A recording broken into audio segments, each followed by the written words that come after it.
Welcome to The Favorites, the podcast. We are part of the Volume Podcast Network. I am Chad Millman of the Action Network. Today, I'm joined, as always, by my co-host, my companion, my compadre, my BFF professional bettor, Simon Hunter. Hello, Simon. Chad, how we doing? Dude, May 1st. You know what that means. The calendar turns. The marquee event on the betting calendar in May is the Kentucky Derby, which is this Saturday at Churchill Downs in Louisville, Kentucky, the 151st running of the Roses, the greatest 2 minutes in sports, an American gambling event like none other. Here to help all of us bet and profit on all the festivities in Louisville, because it's not just about the Derby, is our Action Network horse racing contributor, one of the very best handicappers in the business, Chicago's finest. We do nothing if not promote anybody from the great city of Chicago, Mr. Mike Conti. How are you, buddy? I'm great. Thanks for having me, guys. Super excited. One of my favorite weekends of the year. Listen, before we get deep into Mike and all his handicapping knowledge, quick announcement. I want everyone, this is big. This is very big. This is brand new. Everyone listening to the show needs to go subscribe to @Real Chad Millman on YouTube. That's right. I'm launching a YouTube channel. We're going to air clips from the favorites. We're going to air the show live there. It's going to simulcast on Action and on @Real Chad Millman. We're going to have clips on a regular basis. I'm going to react to news and info from the betting world. I'm going to throw up opinions. I'm going to share nuggets from the book I'm reporting, which anybody who likes anything about sports betting is going to enjoy. Like the nugget I had the other day. Why do people call it handicapping? Go subscribe to @Real Chad Millman. We are just launching it. Get after it. I will remind you often @Real Chad Millman. Mike, we talked about this on the show the other day. Do you know why it's called handicapping? When you just said that, Chad, I was thinking about it, and much to my mother's dismay, I could read a horse racing program before I could read a book. I actually don't know why it's called handicapping, though. It's called handicapping because the guy who ran the jockey club in London in, I think, the late 1700s or 1800s, in order to make the races more interesting and get more action from bettors, he would add weights to the horses that were the fastest to handicap them.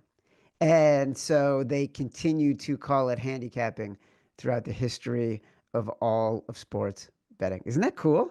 I love that. I had no idea. That's It's a amazing. great little nugget, right?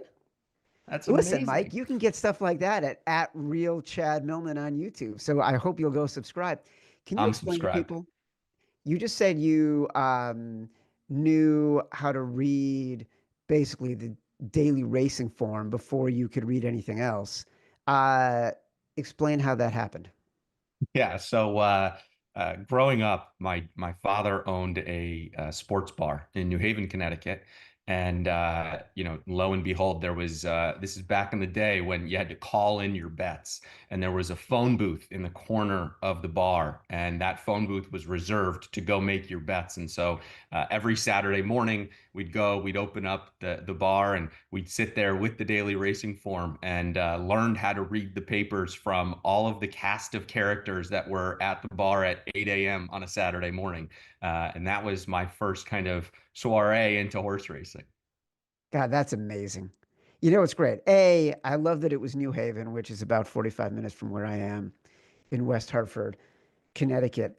But since we're on the subject, the daily racing form was like the key driver of the modern way sports betting happens in the country, because the entire thing was about the dissemination of information, and it was owned, and there were literal wars. There were wars over the control of this information gangster wars. Simon, you're shaking your head like you've either heard this or you're excited about it, of people getting killed because to control what was basically the wire services that communicated who was winning and losing horse racing bets throughout the country. Mike, do you know this story?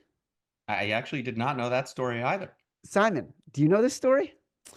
I've heard about it just from, yeah, like what you're talking about, old guys telling stories about horse racing. Yeah, so like the Annenberg media fortune, Annenberg, which I think endows the USC Journalism School. It's a massive philanthropic organization in Philadelphia, Simon, because the Annenberg family owned the Philadelphia Inquirer. The guy made his money as a circulation director for William Randolph Hearst, and That's he was crazy. running newspapers in Chicago, in Milwaukee, Matt Mitchell in Milwaukee. And this was literally like bloody, bloody business. People were being killed to own street corners where they could distribute newspapers because it was so much money. Annenberg was really good at this. Hearst loved him. He made a lot of money and then he bought the Daily Racing Form. And the Daily Racing Form became his primary driver of income as he grew a massive, massive media empire. And he had the Daily Racing Form for 20 years, and this became the primary way through the telegraph that a lot of information was distributed for sports bettors. It's a phenomenal story, and everyone's going to get to read about it in my book when it comes out in August of 2027. And now you get to see this clip on at Real Chad Millman. God, on YouTube. I did that all off the top of my head. It just happened. Chad, I All feel right. like all you're doing right now is figuring out that America is literally built on guys with sports betting and a lot of killing.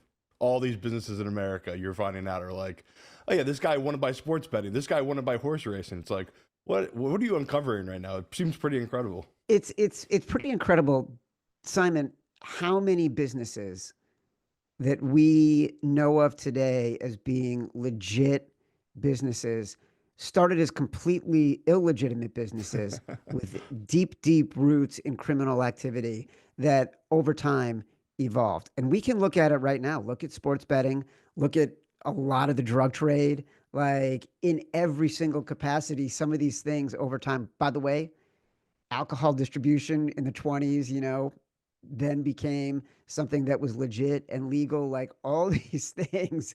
So much of what powers the domestic economy started as stuff that was very, very illicit. But what's not illicit is trying to win money on the Kentucky Derby.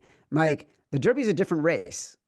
For people who don't know, explain how it's different than regular stakes races, than the other Triple Crown races.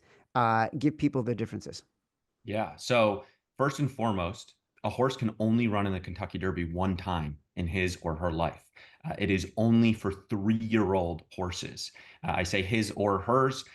Most of the time, it is for 3-year-old colts, male horses. That's not to exclude the fillies, the females. They can run. It is always the first Saturday in May. Most of the time, it's the deepest field. So there are 20 horses in every year's Kentucky Derby. Most of the time, these horses at most have run against 10, 12 other horses. So they get one chance at this. You get one chance. It's the deepest field that they're going to run in. And up to this point in their careers, this is the longest race at 1.25 miles that these horses have ever run. Is it harder for these horses? Absolutely. I think for a number of reasons. One, you talk about the crowd noise, right? Horses definitely react to the noise. And when you think about, how packed the stands are and how packed Churchill Downs is, the infield and the grandstands, there's a lot of noise for these horses. There's a lot going on. Again, it is a 20-horse field. A couple of years ago, they actually just created a new starting gate for the Kentucky Derby so that the one hole wasn't at such a disadvantage starting on the turn. But with that, now the starting gates are a little bit tighter. So now you've got a deeper field, a tighter starting gate, all of the noise going 1.25 miles. And these young 3-year-old horses. For those that don't know, horses cannot start racing until they're 2, and most of them start racing, midsummer of their 2-year-old year. So you're talking about horses that have less than a year of total experience ever racing that are now coming into the biggest race of their lives. Yeah, whenever I watch the Derby and you see them packing the horses into the gates, I always feel the worst for the horses that have to be in there early. Because even though it takes maybe 2 minutes total to get 20 horses into the gate, these are really young horses. And the horses in the number one position and the number two position versus if it goes all the way out to 20, they're in there for a long time. And it seems like it starts to stress the animal a little bit. Like that in itself seems like a disadvantage. Without a doubt, and it's a very interesting thing is like and you have to give the assistant starters, so those are the guys who are loading the horses and then they're standing in the starting gate with the horses. Their job is to help keep those horses calm. Obviously the jockey, is on board, and that's part of the jock's job, but an overlooked aspect of this is the assistant starter helping these horses to stay calm while they load before they open the gates. When you watch this, uh, do you get a sense even from that moment, like if you've got a bet that is going to crash as as soon as the gates open, just by how the horses are reacting to being put in the starting gate? Without a doubt. I mean, there's a couple of things you look at, right? Like, how are the horses acting in the starting gate? Are they relaxed, or, are they tossing their head around? The worst thing, obviously, is if they have to back a horse out, because that's only going to delay the start even further. And then once, those starting gates open, there's a huge roar from the crowd. And you're talking about 20 horses all sprinting right to that first turn. There are horses, especially the speed horses, that the race is won or lost in the first few jumps for them, depending upon how well they break. Yeah, you just said this is such a huge field of 20 horses. Like, what jumps out to you as horses you're just right away getting out of there? You don't even want to bet out of this field right now. Yeah. So, in terms of horses that I'm tossing, the first horse is the number 13 Publisher. He's a maiden. And for those unfamiliar, a maiden means that they've never won a race. So it is so unique that we have a maiden in the Kentucky Derby. In recent memory, I can't remember another maiden that ran in the Kentucky Derby. So first and foremost, I'll be tossing the number 13 Publisher. I'm also tossing the number 11 Flying Mohawk, the number 12 East Avenue, who appears to be the pace of the race and the fastest early horse. I don't think that he's going to be able to last. The number 20 Owen Almighty, the trainer actually didn't want to run in this race, but obviously every owner's dream is to get their horse to the Kentucky Derby. So the owners of number 20 Owen Almighty are the ones who really pushed for this race. Because of that, if the trainer doesn't want to really be in the race, I don't really want that horse on my ticket. Number 15 Render Judgment. The cool story to number 15 Render Judgment is he is Toby Keith, rest in peace. He owns a stable of horses and did own a stable of horses that's still in his name. Render Judgment is one of Toby Keith's, the first runner for Toby in the Derby. But I am tossing that horse. The number 1 Citizen Bull is another horse that I will be tossing. And then there are 2 Japanese horses in this race, one of whom I like. The other one I'm tossing. The one that I'm tossing is number 6, Admire Daytona. Bob Baffert coming back, been away a while. What do handicappers think about Baffert? What do they think of his history, both the good and the bad? For those who don't know, Bob Baffert, obviously decades long career as a legendary trainer, winning Triple Crown races, but also suspended the past few years because of because he was drugging horses. Is that right? Am I allowed to say that? Yeah. Yeah. Okay. Yeah. Because he was drugging horses. So this is his first year back. Uh, do you have an opinion on Baffert as a trainer, both the good and the bad? Look, so Baffert's got 2 horses in here. One of them is one of the horses that I'm tossing, number 1, Citizen Bull. The other one we'll talk about in a little while is number 4, Rodriguez. Look, like you said, Chad, Bob Baffert is one of the greatest horse trainers of all time. He's had 2 Triple Crown winners in terms of winning the actual Triple Crown, not just winning the Derby or one of the other Triple Crown races. He's a top-notch trainer.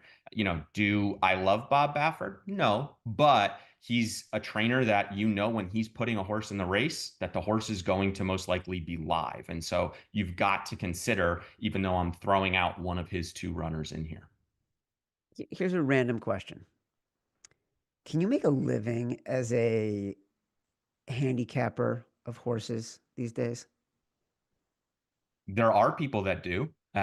You know, for me, it's much more of the fun and the hobby of it. But there are definitely people that make a living handicapping the horses, right? And these weekends are the best weekends because you mentioned before, Chad, you know, graded stakes races are the premier races of horse racing. And there are three graded stakes races: grade ones, which is the highest level, grade two, and grade three. Those are your top tier races. And that's where, in my opinion, you get horses that most likely are going to run to their form. You can draw a better opinion of it, you know, but on any given Thursday afternoon when they're running a claiming $5,000 race, meaning that if any of us showed up to the track with $5,000, we could buy the horse out of that race. Those races obviously much harder to handicap, but there are guys and gals that do make a living handicapping the horses. Uh, Journalism, sovereignty.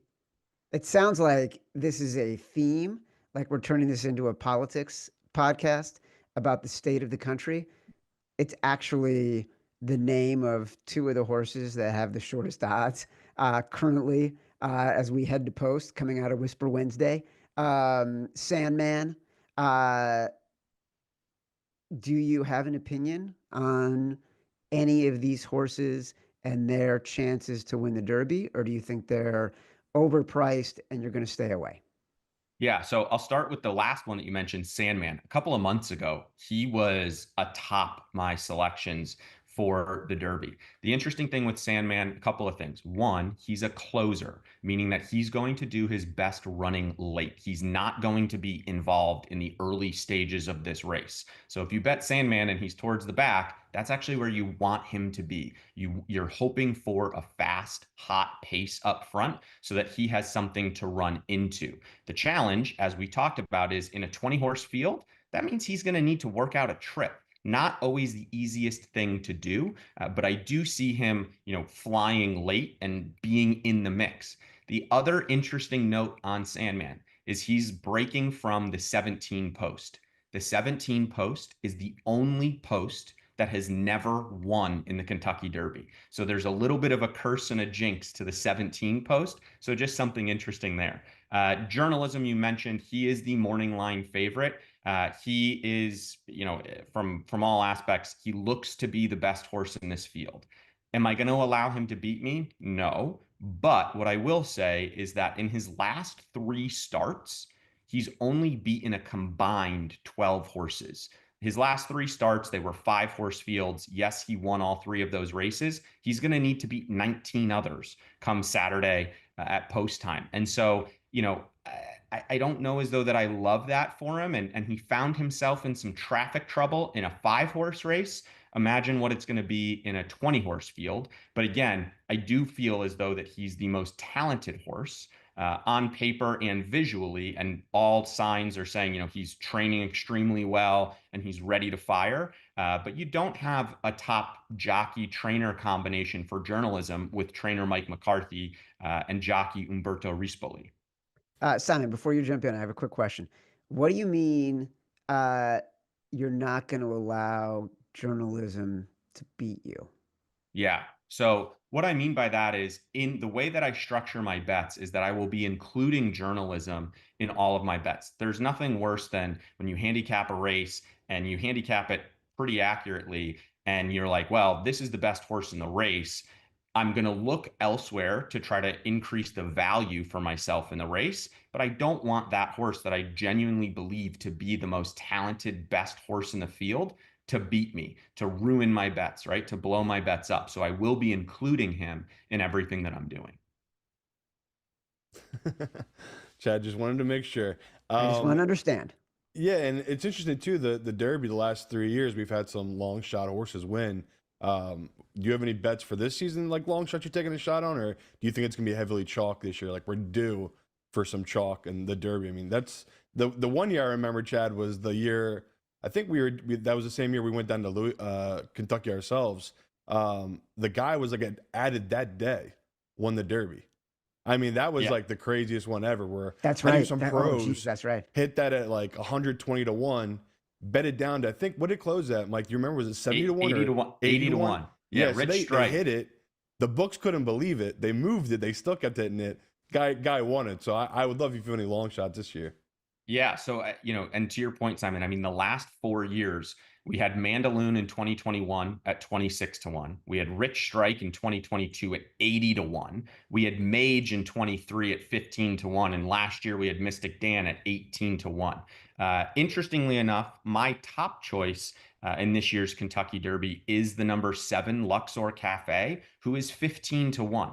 So, trying to continue with that trend. Before the last 4 years, I believe it was like 8 straight years that we had the favorite win. So, it's either been favorite or pretty heavy long shot. And the thing is, in a 20 horse field, even a favorite, typically you're going to get 3, 4 to 1. And in typical sports betting, you look at 3 or 4 to 1 and we salivate, right? In horse racing, you look at 3 or 4 to 1 and you're like, that's okay, because of the field sizes and what we've got going. So yeah, but to your point, Simon, the number 7 Luxor Cafe, he is coming over from Japan. And so he has run in some pretty high quality races over in Japan. He's run against deeper fields, 10, 12, 16 horse fields, and he's been able to win.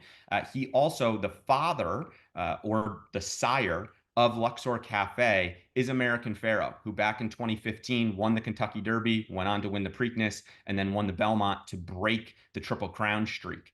So he's bred to get the distance. And so he's the horse that I'll be using on top. And then in terms of some other long shots to consider, the number 3 Final Gambit is a price that I really like. He's another one of these horses, like we talked about Sandman. Final Gambit is going to do his best running late. So he is going to be far back early. So when you see him far back early, don't mail it in. Know that he's going to be coming late, which is really exciting. We talked about Bob Baffert before. He's got the number 4 Rodriguez at 12 to 1. Rodriguez ran in a race called the Wood Memorial about a month ago now, and won that race fairly easily.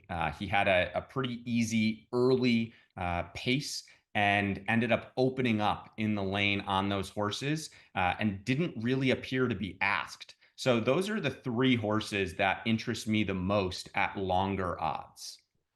Hold on a second. Luxor Cafe is the child of American Pharaoh. How many children of American Pharaoh have run in the Triple Crown since a 3-year-old, since American Pharaoh could have sired a 3-year-old, which would have been 18 or 19. So the past 6 years, have any children of American Pharaoh run in the Triple Crown? I do not believe so. How is this not a bigger story? I, I agree. And, it was funny because when American Pharaoh first went to be a sire and in the breeding shed, he had one of the highest prices in order to breed to him. That price has come down because none of his offspring have won one of these 3 Triple Crown races. So it's only a matter of time before we get an American Pharaoh sired horse to win the Triple Crown. I loved American Pharaoh when he won in 2015. So again, definitely not going to miss out when you have a horse at 15 to 1 like Luxor Cafe. Do we have any idea how much Luxor Cafe cost to be made? Let's see. Let's see if they have it listed. No, because it was a private purchase, so don't know how much it cost to acquire. How much was Luxor American Cafe. Pharaoh getting per pop? So when he was first in the breeding shed, it was like $150,000 per live offspring for American Pharaoh. It's now down under 100,000, but it's still crazy to think just to breed to American Pharaoh that you're spending that kind of money. I feel like for me to get my kids off my hands, I might have to pay someone $150,000. In fact, if we're talking about college, it's more than that. Like usually double. So that's quite that's quite the package for American Pharaoh. Simon, it's pretty good. Yeah, not a bad stud fee, but it's also pretty interesting the fact that what you just brought up, it's like genetics, no one's cracked the code. They're just it's still doing the same thing they did, back when they first established breeding horses in what is it, Saudi Arabia? Who takes crown? Like is that who they take. So it's just funny that it's been thousands of years, Chad, and it's still the same old nothing's changed. Dude, you're not joking. Literally, I did this story for Sports Illustrated in 1998. Okay? Like Mike played football at Ithaca. And this is like when Mike was still playing Pee Wee in in New Haven. But which is probably a rough Pee Wee league, if I gotta say. But like I went out to Simon, a horse farm in outside Philadelphia. Cause like there's a ton of farms with horses outside Philly. And the story was all about humans as runners, especially in speed races, have been able to evolve over the 100 so years that people have been running the 100-meter dash or whatever it is. Like they have gotten faster, right? They've improved their training, they've improved their form. Bodies have evolved over time to allow humans to run faster. Horses basically run the same, and nothing has changed in the evolution of horses. Mike, do you have any idea why that is? Like, not to put you on the spot as sort of an equine specialist, but isn't that strange that, to Simon's point, nothing in this sport has changed? They cannot figure out how to draft a quarterback. They cannot figure out how to make a Triple Crown winner, and they cannot figure out how to get these horses to run faster. Chad, it really is. It's wild. One of my favorite horse racing movies, Secretariat. So Ogden Phipps, who is, a predominant horse breeder and owner, in the movie, he talks about, and obviously based on, real life, he talks about when Penny Chenery acquired Secretariat. There was a coin flip that they did to choose. There were two horses that they could choose from between Ogden Phipps and Mr. Chenery's farm. And Ogden Phipps chose the horse that was bred to get the distance, that was bred to be this great horse. Yet Penny wanted Secretariat. She got him by luck of a coin flip. And Ogden Phipps, sat there and he said in the movie, it was something, I forget the exact line, but it was something like, the best looking horse, the prettiest horse in his barn, but, couldn't outrun his accountants. And so there's just so much that goes to chance when you're talking about, breeding these animals. And at the end of the day, you have to remember they are animals. We don't always know what's going on. They can't speak to us, obviously. So it is just such an interesting phenomenon to think about. My favorite horse racing movie is Seabiscuit. And I happened to see Seabiscuit like right after I think our first son was born.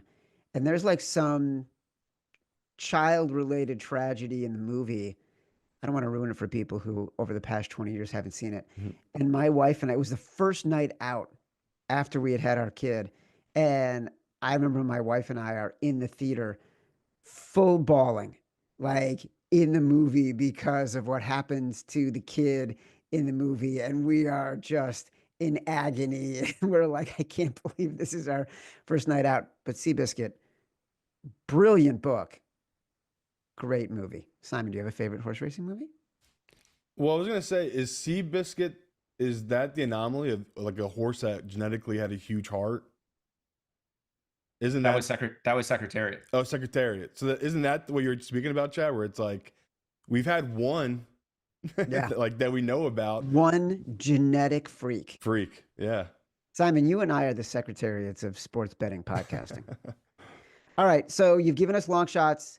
We've gone through the current shortest odds, reminder to everybody, this is all parimutuel. It can all change. These odds are constantly changing.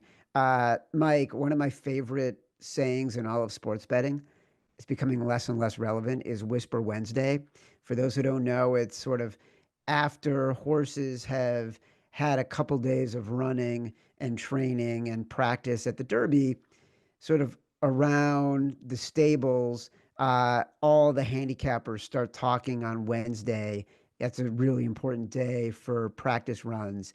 And so odds start to change more aggressively. Have you heard anything about horses that are getting whispered about that hadn't otherwise been?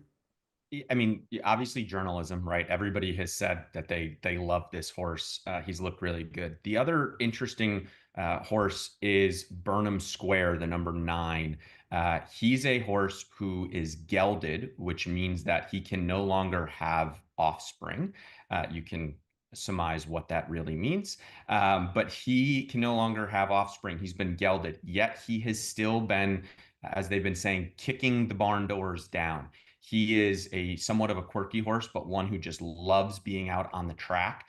So there has been some talk about how he's been training. He's a very aggressive horse, but a lot of the reports are coming back that journalism looks fantastic, has been training great, and there are a lot of people that are very high on this horse.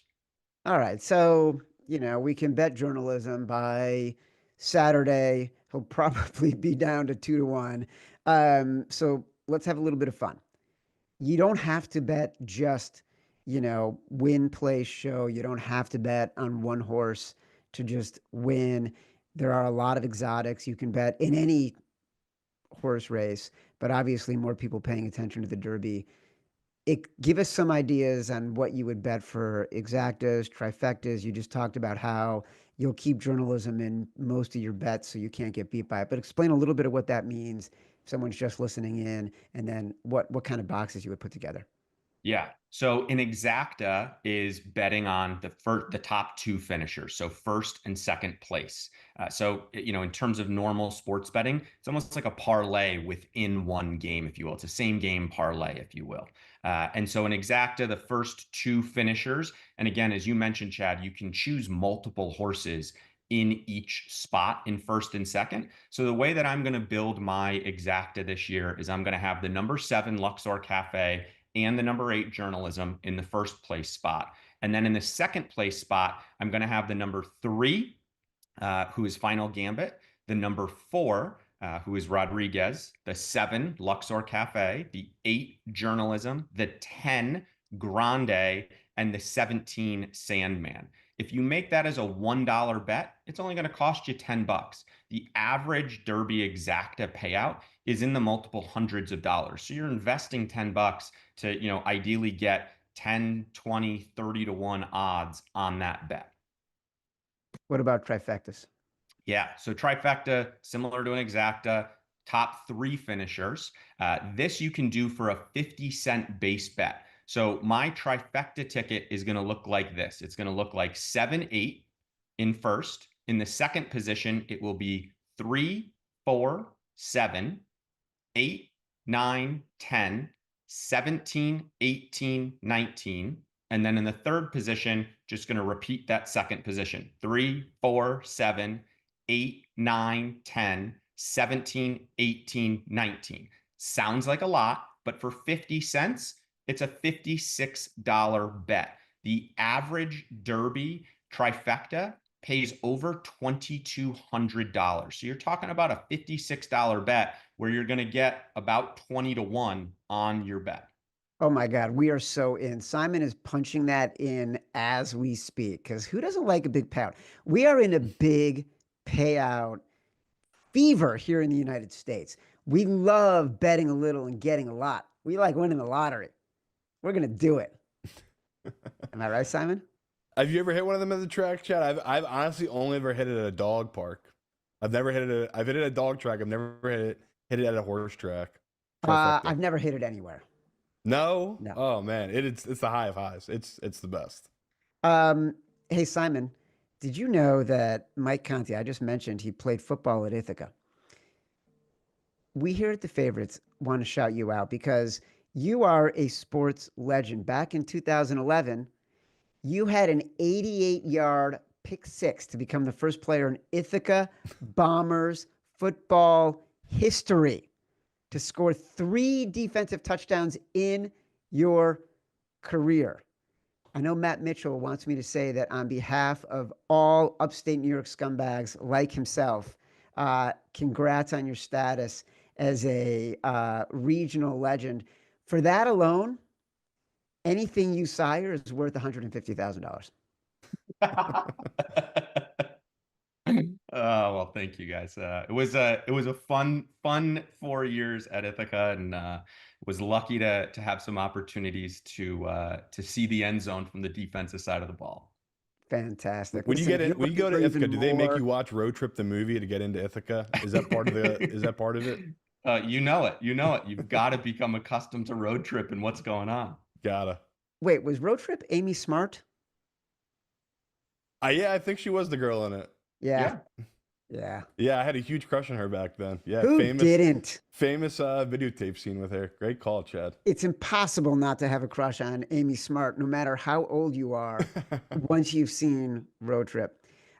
Listen, if you're looking for even more Derby coverage, check out the betting preview of the Action Network podcast with Mike and our longtime horse racing handicapper, Sean Zerillo. That's available now. Also, don't forget, go subscribe at Real Chad Millman on YouTube. Simon and I will return with our next episode of The Favorites Tuesday on the Action Network YouTube page. Download from Spotify, Apple Pods, wherever you get your pods. Rate, review, subscribe, leave us 5 stars, say whatever you want. Feedback is a gift. Until next time, love you.